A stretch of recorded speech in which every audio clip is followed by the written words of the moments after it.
What's going on, Straight Talk fans? This is episode 101. And what a great way to kick off the next 100 with my next guest. Please welcome to the Straight Talk show today via phone, LIL BLAY. How are you, sir? I'm doing good, homie. How you doing? I'm living the dream, man. I'm talking to you. I've actually had a chance to see you wrestle twice within the last 2 weeks, and both matches were pretty amazing. They were at Crossbody Pro Wrestling. You took on Pretty Ricky, and then last weekend I saw you take on Mark Wheeler, who I actually just interviewed a couple weeks ago. So that's super stellar, man. Both matches were fantastic. Thanks, buddy. Oh man, you see me doing my thing, living my dream. That's what it's all about. That's my dream right there. Getting to wrestle homies like that. God damn, I had to almost lost my breath there on Wheeler. Yeah, that match was pretty intense on both sides. So one kind of standard question I always kind of start off with and ask, and I'm always intrigued by what I like to call defining moments. And everybody in this business that either does podcasts like myself or just fans or are actually in the business like you are, all have defining moments where they fell in love with wrestling. Do you remember your defining moment? Well, I kind of got two defining moments, you know what I'm saying? Basically kind of the same thing. When I was a kid, I seen mainstream wrestling come to Windsor, Nova Scotia. And it turned out that the two guys that were in the match eventually broke me into the business like a couple of years later. And it was Sidewalk Sam and Dice versus Chris Hamrick and X-Ray Kyle Cruz in a Flaming Tables match. And X-Ray Kyle Cruz put Sidewalk Sam through a Flaming Table at the Windsor Windsor Community Center. I was like, yeah, I want to be your That's best. a pretty damn cool defining moment, man, to see one human being throw another human being through a flaming table. That's definitely a memory for sure. I thought he was going to catch the domino car. He lit it up with like lighter fluid and the flames went right up. They were touching the ceiling, you know what I'm saying? Oh, yeah. Wow. That's pretty cool. So how old were you when you saw that? Oh, man, I must have been like 10 years old. Wow. That's quite young to be exposed to something as extreme as that. So when did you start your training? And who did you train with? Well, when I started training, I was 17 years old. I was 17 years old and I looked up wrestling schools. I sat at the computer one day and I was like, I'm going to do something productive. And I remember my old man was watching the Macho Man biography, and I typed in wrestling schools, and Devin Chittick had a school in Dartmouth. So, and I found that, and I was 17, and I started going up there for a month and a half, and a month into it, I had my first match. Wow, a month in, you had your first match, eh? That's crazy. So you must have taken to it like right away. I mean, how was that first bump? I'm always intrigued because I've never stepped in the ring myself, but I really appreciate what you guys do. And you guys like put your bodies on the line every day, and you literally are the one sport that works 300 plus days a year. Sometimes you may be working 365, depending on, as long as you have a clean bill of health, no crazy injury, stuff like that. So how was that first bump? Like, I'm always intrigued by that. When you took that first bump in training and your back hit the mat and you realize it's only a little like inch or two thin padding, followed by 2x4s, followed by like plated steel. How was that first bump when you took it? Were you like, oh my God, what have I got myself into? Or were you like, yes, this is exactly what I want to do with the rest of my life?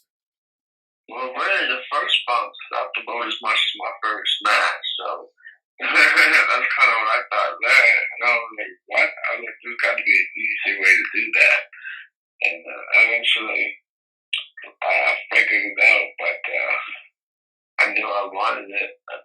There was only one other person that started with me in my class, or I didn't even call it a class. I was the only one that training, so I didn't really have anybody come up there. Like, I was the only person that came up that that like little gap, that little window of opportunity, and then I moved west to Alberta and started training and with massive damage at launched to pro wrestling. Okay, so you started off Nova Scotia, then you relocated yourself to Alberta. That's a pretty far gap. Did you move? Was it like a family move, or was it just you saying, you know what, I got to grab the bull by the horns, and I've got to go to a little bit more of a school where I might get some more productive training as in actually having like sparring partners and stuff like that? Well, it was more in depth. There was a lot that had happened between. Okay. All right. Well, we won't get too hardcore into that then, but situating to Alberta and then you got the training there and the character. I got to tell you, I love the character. I'm a big fan of hip hop myself and I love the character. I love how you kind of freewheeling and put yourself out there. So where did the incarnation, if you will, of Little Blay come to exist? Was it something that you worked on right from the get-go, or did you kind of go through multiple character transitions to get to that character that you play so well now? I just kept listening to the advice that was given to me. And first, it's just little pieces, different people that had good opinions on things would all gave me the same opinion, but like none of these people really knew each other, but they all like gave me the same advice. So I kind of put it together. It all started one time. My friend looked at me. He's like, "I like you. It's like nothing about you." So I was like, "Oh yeah." And then I would put on like Snack the Ripper. And someone was like, "Why don't you just make this your gimmick? Like this is you." And then Red was kind of dark side to you, really. And then he's like, "Well, why don't you try this. And I was like, "All right, we can try it. Like, I don't know if it's gonna work, but let's try it. But if we're gonna do it, we're gonna go like above and beyond with it. Like, we can do this. Like, we're gonna do it properly. And if we do it properly, it should work." So, and now I got the, you know what I'm saying? I got the grug on my head, tights, had the face tattoos, you know, those feeling that like nobody. Yeah, you know what? It really is a fantastic character, and it's a character that offers a lot of layers. It offers the enjoyment for the fans. It gets them involved with your intro, and that's one of the things I love actually about the whole thing is how when the ring announcer, at least both times I've seen you, the ring announcer is about to announce the match, and then he gets a little something in his earpiece, and then he says, "Excuse me," for a few seconds. Then your music hits, and you come out, you do the whole song around, you do the dance, which is completely epic. And then you get in the ring and you do that awesome introduction. Can you, some of our listeners who may not know you so well, can you give that introduction that you do for yourself before the match starts? I can do that. All right. Ladies and gentlemen, I hail from the ghetto streets of Windsor, Nova Scotia. I'm weighing in at a 185 bags of white trash. My name is Lil Blay, and I spent 5 racks on new boots. Amazing.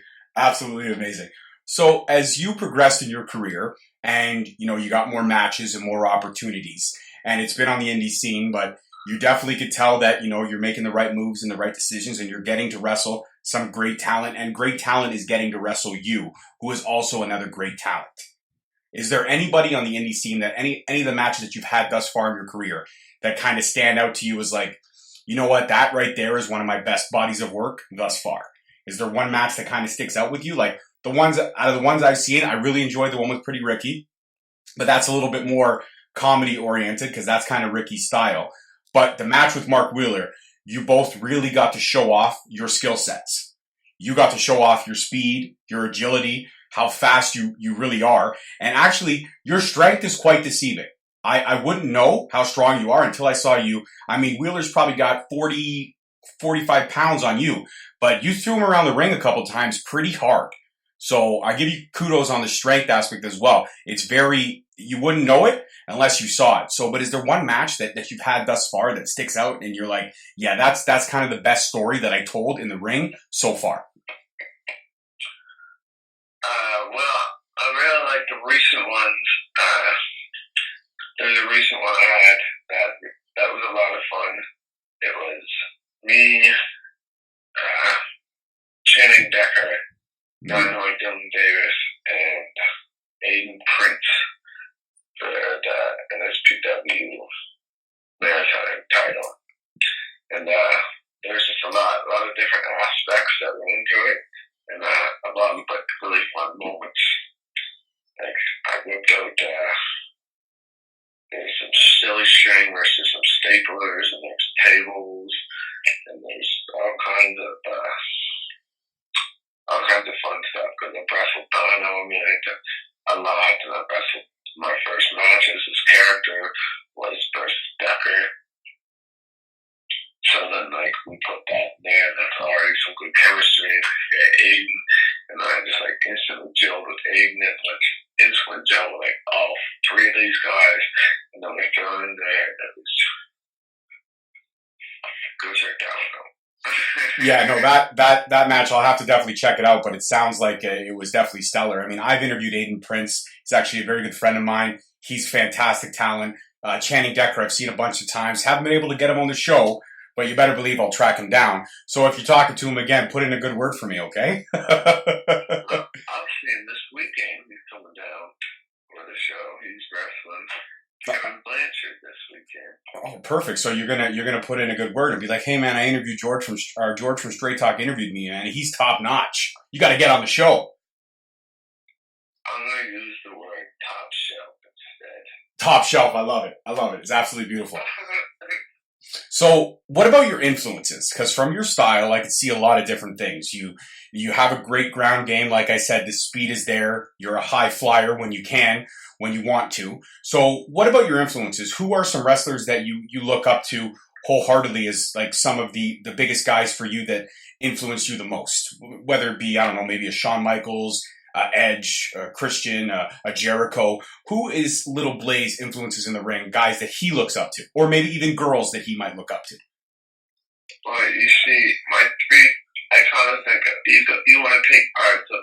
I want to take parts of my three favorites, because I really like The Undertaker, Rey Mysterio, and Mankind. So if we can have a gimmick like The Undertaker, be able to move like Rey Mysterio, and keep it as real, Mankind. That's dope, man. That's got layers. That's deep. That's very, very deep, and I appreciate that. And you're right. You speed like Rey Mysterio, gimmick like Taker, which is iconic, but keeping it 100 like Mankind or Cactus Jack, Mick Foley, whatever you will. So in your wrestling, when you go into an event and you're on the card for that night, and the promoter comes up to you and says, "Okay, you're wrestling so and so tonight, and it's going to be just a regular match," or "You're wrestling so and so tonight, and it's going to be a stipulation type match." Do you get more revved up and excited for just the regular matches, or are you more revved up and excited for the stipulation matches, whether it be, like you said, tables match, hardcore match, last man standing match, Iron Man match? Like, what's the stipulations that you kind of like, or are you just more excited about just a classic one-on-one match? Well, I get most excited for a ladder match. If anybody's listening to this and wants to book me in a ladder match, I get excited about ladder matches. But I really like. It all depends. I don't know. I just get excited to wrestle. To be honest, like stipulations to make it cool. Everybody loves to hit somebody on the head with the chair. You know what I'm saying? Going to a table. Like that's why I always get excited when I see him wrestling Jenny Decker, because we know. Well, he's hardcore, so like hardcore is awesome, but then I'm Little Blay hardcore, so like it doesn't matter. I'm gonna be different than I'm not gonna do anything the same that anybody else is doing, because I'm Little Blay and nobody's the same as me.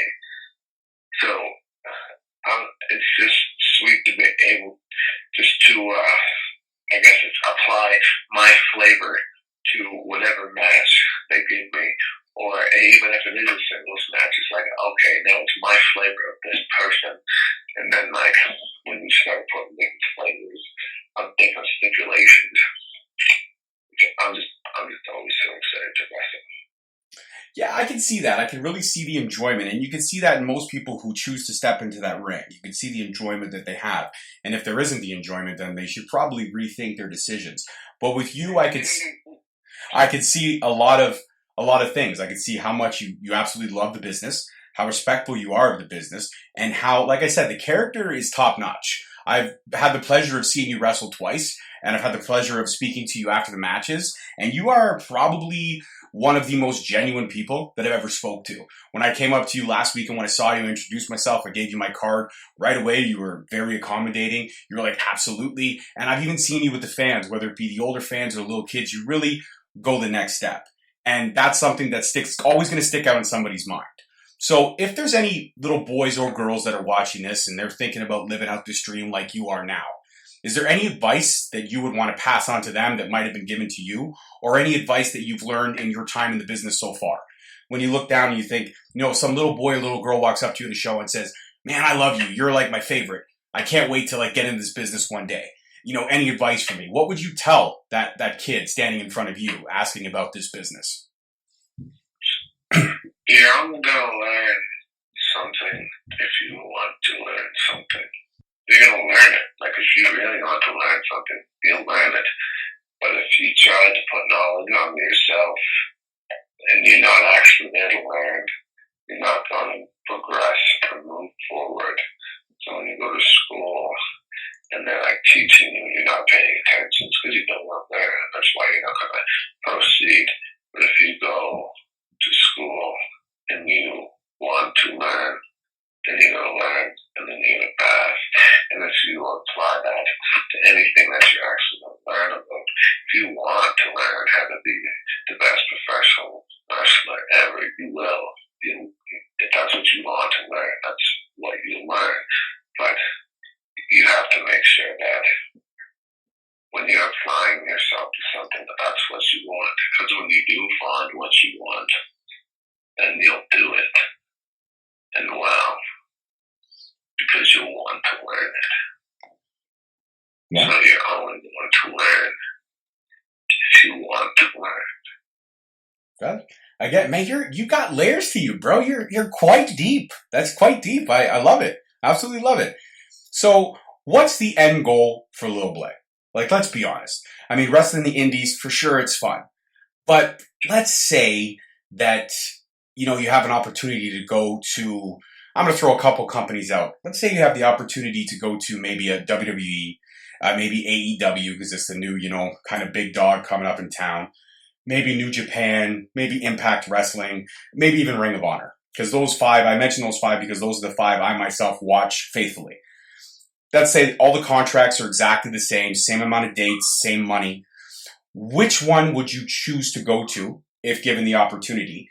And who would you love to run a promo against? Who, if any of those promotions, if you had the opportunity, they said, we're going to sign you, you're going to get a deal. Let's right away, any wrestler you want to tangle with, we're going to give it up. Who would you like to do? And I'm talking about current rosters, active wrestlers right now. I'm going to be honest, the first question I'm going to ask is like, who's got health insurance? I'll be honest, everybody wants to go to WWE, right? Everybody just wants to go. Like that's kind of a stamp on you that people that don't watch wrestling will know who you are if you go to WWE. But TNA, you see, there's different parts about all those things there. Like, but TNA, see, that's running Canada now, and it's like almost a more feasible, like so close. But all the lead is so new that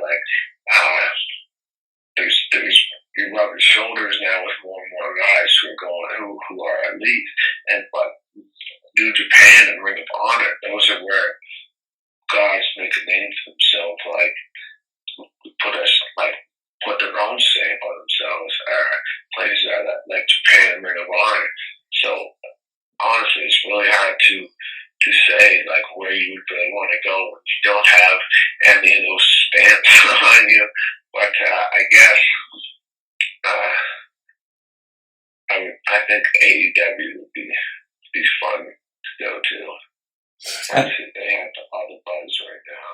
And I think they would. I think they would appreciate your character there too. I think you'd have more control of your freedom with your character there.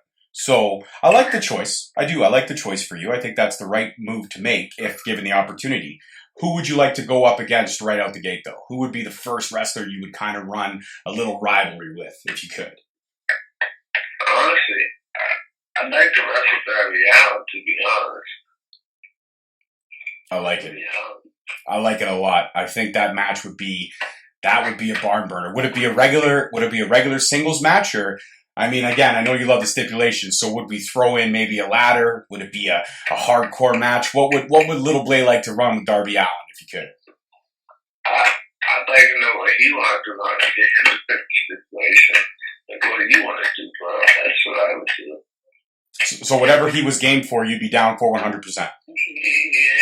maybe that's where we get that ladder match. Absolutely, man. No, I think that's a great choice. I think that's a company that's nurturing their talent, a company that doesn't really, stop or kind of rein in control of the character, a company that kind of gives that free reign. And yeah, you're right. Everybody wants to go to WWE, and you got to kind of earn your stripes and pass through in NXT. And then once you get to the main roster, we've kind of seen it before, where we've seen, guys who were great in NXT come up to the main roster and they lose a little bit of that flavor, as you called it, their own personal flavor. And they kind of lose themselves in the business and in the main roster. Because let's be honest, WWE has some.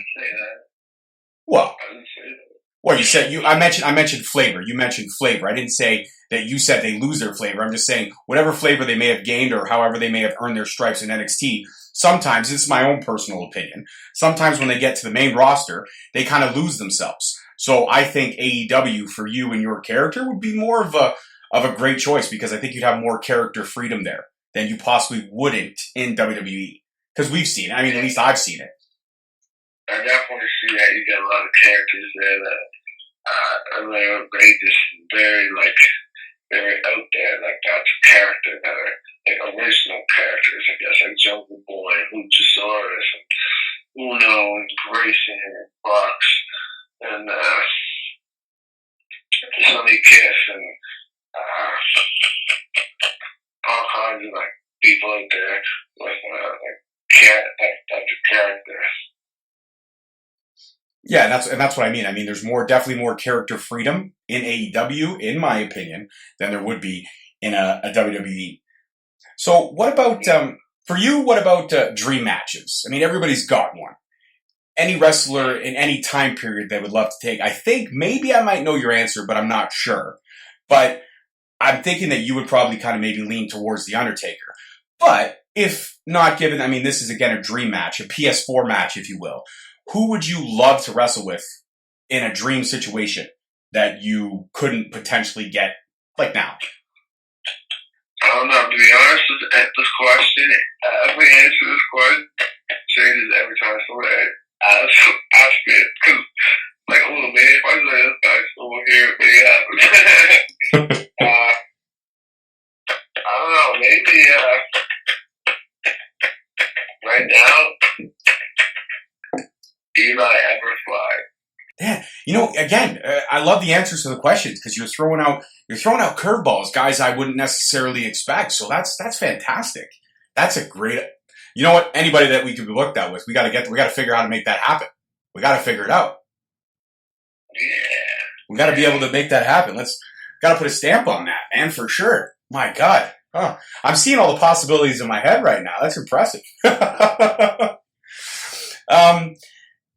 As far as the business as it changes and it progresses, there's a lot of kind of hot button topics these days. One is the, pending Wednesday night war between, WWE bringing NXT to USA and AEW dropping on TNT when they start Wednesdays. I believe it's in October, so we're about a month away from when they're dropping.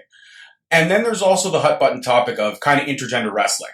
And I always am intrigued by this question when I ask it because a lot of people have different opinions. Intergender wrestling was very popular during kind of the Attitude Era, especially in ECW. I actually interviewed Tommy Dreamer a few months back, and him and I kind of talked about that for a little bit. And then it kind of tapered off. It didn't really stop, but it kind of tapered off for a bit. Now it's kind of getting that resurgence, especially in the last couple of years. You're seeing more great female talent taking on more great male talent in matches. Most recently would be on, again, Impact. Tessa Blanchard versus Sami Callihan was a fantastic match. I did it at pay-per-view a couple months back. It was a great match. Have you wrestled intergender? And if you haven't, is that something that, if a promoter came to you and said, let's give this a try, would you be opposed to it? Would you be okay with wrestling a girl? Or would you kind of be standoffish about it? Or what's your stance, period, on intergender wrestling?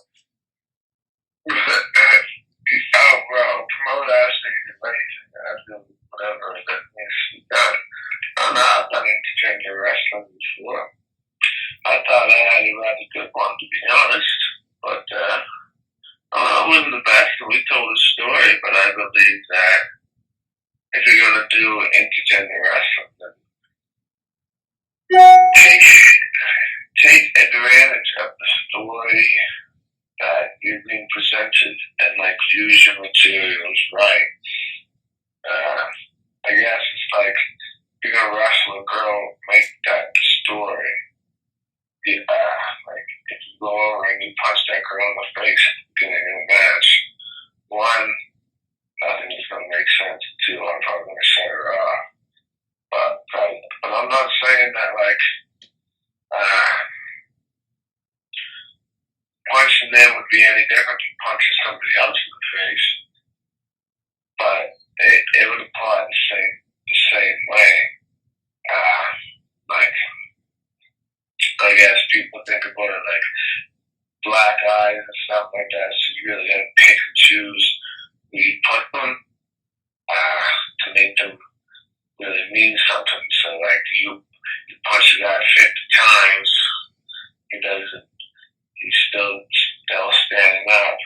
You got some rough punches to do, but you punch him once at the end of the match, and then he's gonna fall down when you punch him because you're gonna punch him. But so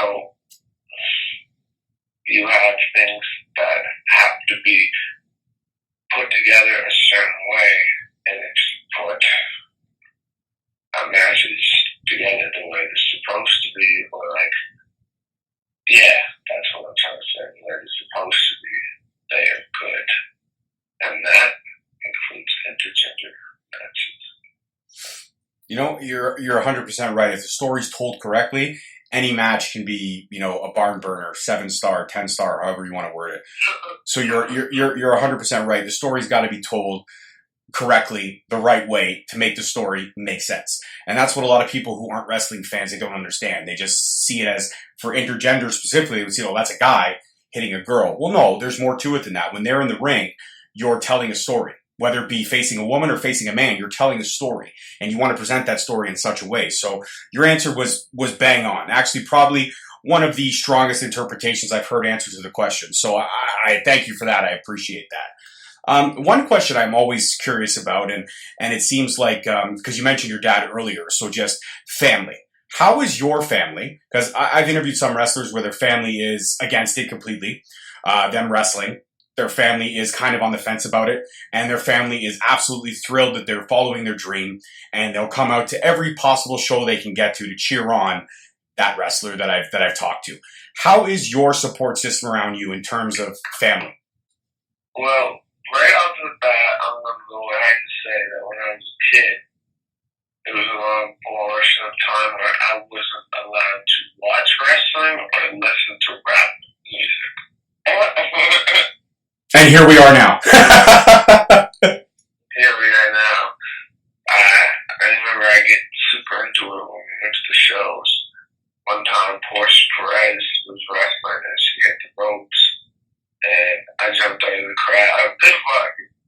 Put popcorn down the back for outfit or whatever, and my dad didn't take me to the shows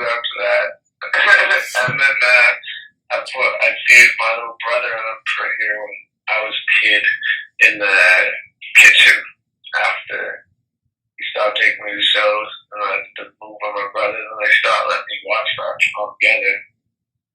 And then, and now I guess I got over it. And now they come up to all the shows all the time. They're all about it. And that's... I used to watch it.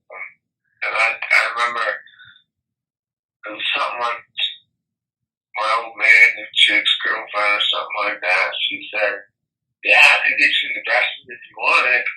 He's like, no, son. And then I was standing right in front of him when she said it, and I looked at him, and he's like, no. And I was like, are you crazy? Why didn't you say yes? Why wouldn't you want to be a wrestler?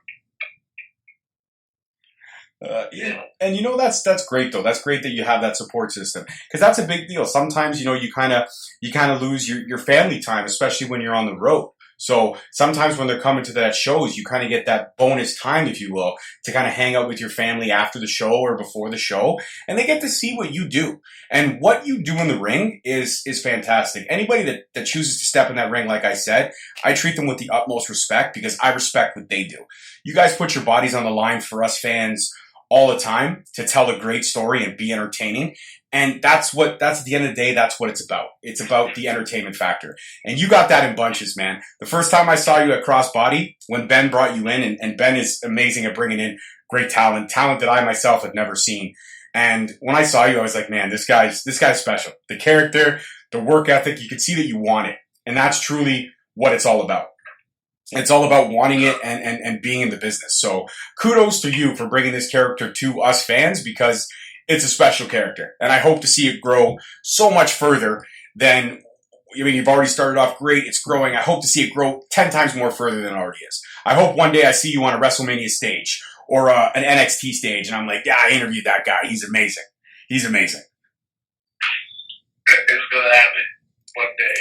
Yeah, I'm a beanstalk. I'm going to grow like a beanstalk. 100%, man, 100%. So out of all the indie matches you've had right now, we've mentioned a few guys that I myself am familiar with, and I saw you wrestle a few guys. Is there anybody on the indie wrestling scene, like an up-and-comer like yourself, you know, earning their stripes, working through the business, going show to show? Is there anybody you haven't wrestled with that you might like to wrestle either here in the Ontario indie scene or when they come over to you in the maritime stuff? Is there anybody you haven't wrestled that you would absolutely love to get in the ring with if given the opportunity on the indie scene right now? Up-and-comer on the indie scene right now? Oh, I'm really looking forward to wrestling Martin McRae. Or McRae Martin, Hot Stepper. Oh, yes. I saw him. I was at a Kingston Chinlock charity show back on Father's Day weekend in June, and he was in the Battle Royal. Man, he is he's a great character too, man. I love the flashy jumpsuits. Actually, you're taking him on pretty soon, right? If I'm not mistaken, back to school, something like that, September. Yeah. Nice. And where is that show going to be? Maybe some of my listeners can catch you there. At Seaway Valley Wrestling in Cornwall, Ontario. Okay. And what date is that for? September 14th, I'm pretty sure. September 14th. So it's absolutely amazing. And is there any upcoming shows that you're going to have after September 14th that some of my listeners may be able to get you at? Yeah. I got things all the way up to October. Okay, well, let's go. Throw them out there, my friend. Throw them out there. September 20th, I'm looking to be back for NSPW. And September 22nd, there's a chance I might be at Greektown Pro Wrestling. And then September 27th, 28th, let's do CW and Halifax and Moncton. And then October 5th is in Vermont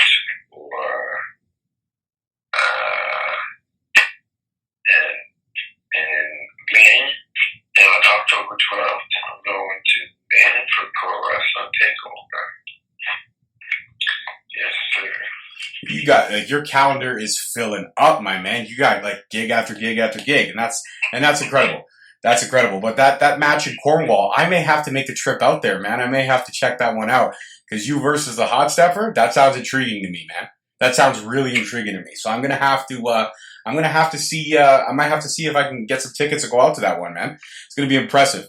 Well, sir, I thank you very much for your time. This has been an absolute pleasure to sit and talk with you. Anytime I get to talk wrestling with somebody that's in the business, I absolutely love it. I appreciate it that much more. So I want to thank you for taking your time to be out on the show. And before we go quickly, did you want to shout out your socials so my fans can kind of look you up and see what's popping with you? All right, this is my fun part. All right. Alright, you guys can go hit me up on Instagram. That's at Lil Blay 96. On my Twitter, that's again Lil Blay 96. You know, that Facebook, y'all want to go check that out. That's just Lil Blay. And then, Maritime's Most Wanted up in here. Get the hashtag when you listen to this. Go check out my boy, Dynamite Dylan Davis. You got the at the Buddy Wrestles on Instagram. Go check out my boy Marcus Burke. Showed up at UCW and NSPW, Smash Wrestling, Limitless Wrestling, Seaway Valley Wrestling, Crossbody Wrestling. Thanks to all you guys. Yeah, man. Thank you for having me on here. Showed up to my homie Marsha, the Russian, Brett Atkins, Jesse Bieber, all Aiden Prince, Jan Decker. Yeah, check those guys out.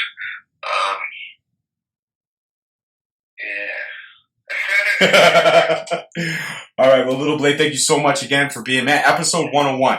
It's been an incredible pleasure talking to you. I appreciate you. And I want to officially let you know you are now a member of the Straight Talk family. Anytime you want to come back on the show and do it again, you got my number. I got yours. You hit me up. We'll do it all over again. Or next time you're in town and maybe you and I are at a show, I always bring my equipment with me. We can do one in person too. As long as you do the damn dance. I will. You know what? Next time I see you, when I run into you next time, you and I are going to go live on Instagram and I will do the dance with you. Gotta do the damn dance? I'm going to do the damn dance, baby.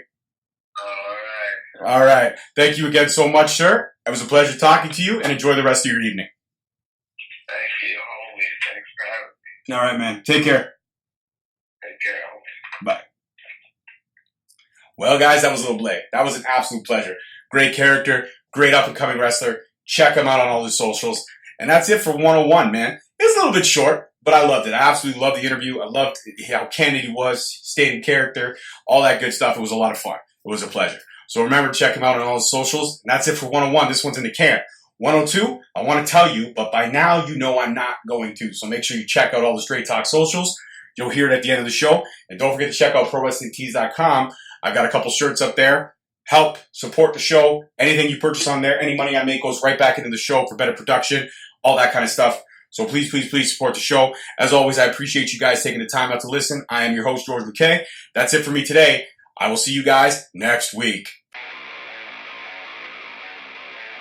Thank you for listening. Tune in next week for another episode on Spreaker, Stitcher, Spotify, iTunes, Google Play, and iHeartRadio. Also follow us on Facebook at Straight Talk Wrestling, on Instagram at Straight Talk Wrestling, and on Twitter at _Straight Talk. And for all our merchandise, you can search us on ProWrestlingTees.com.